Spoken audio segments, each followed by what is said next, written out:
son and I, TJ, we're out here cutting on this big oak tree. It's a red oak. Show them the oak tree, TJ.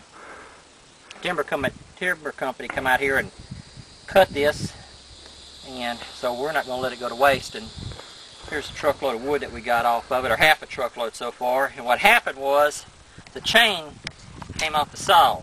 Now this isn't the saw's fault. Some of y'all may be saying, well, that's what you get for buying a Stihl.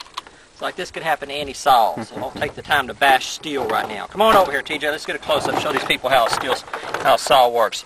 On most of them, but not all, you need a 3/4 socket and a ratchet. Just undo that. These don't need to be torqued down very tight. Just snug them up. In other words, don't, whenever you tighten them up, don't tighten them way up. Just support your blade.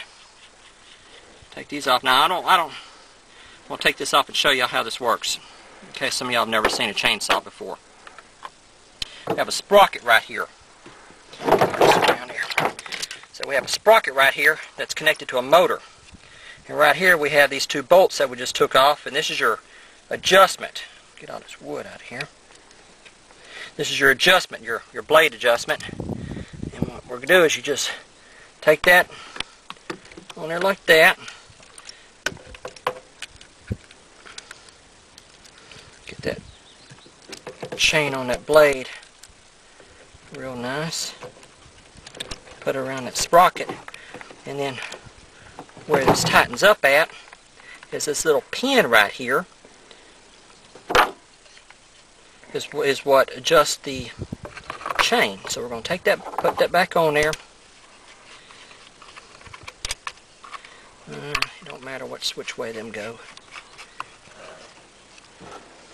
And then to tighten the chain up, you need yourself a flathead screwdriver. And there's a adjustment over here, right there. You take and you turn that adjustment, and it pushes that bar out and tightens the chain up. Now this is a brand new chain, and you do it where you can just pull a little bit of slack. If you tighten it up too much, the motor won't be able to turn the chain. A little bit more. There we go. You want a chain where you got just a little bit of slack to it, but not a whole lot.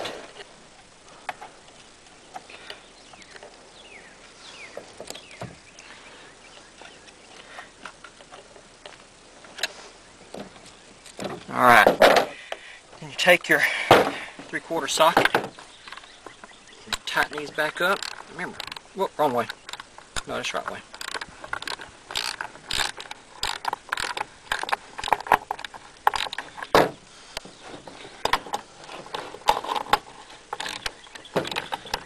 You don't torque these down, you just snug them up real good.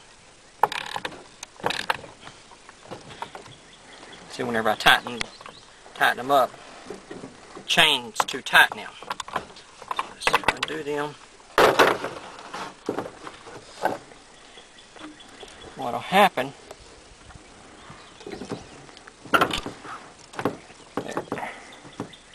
get it where you just pull it up just a little bit.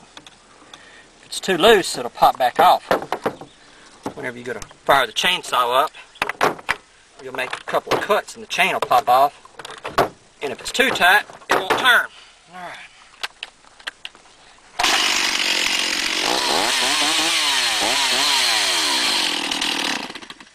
Let's go ahead and check the oil. This chainsaw's got an oil reservoir right here. We're good. We're about 3/4 full. And the gasoline is a gas and oil mixture.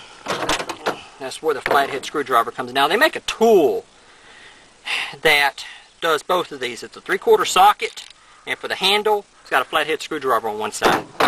But I've lost mine. And we're almost out of fuel. Let's go ahead and put some gas in it. Hang on just a second. Now this gas is a mixture of chainsaw oil and regular gasoline.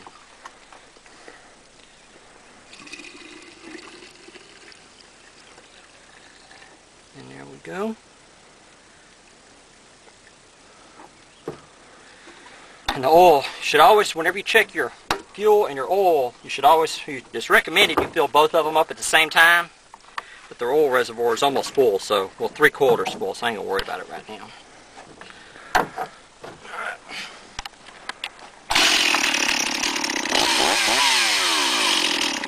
And that's how a chainsaw works.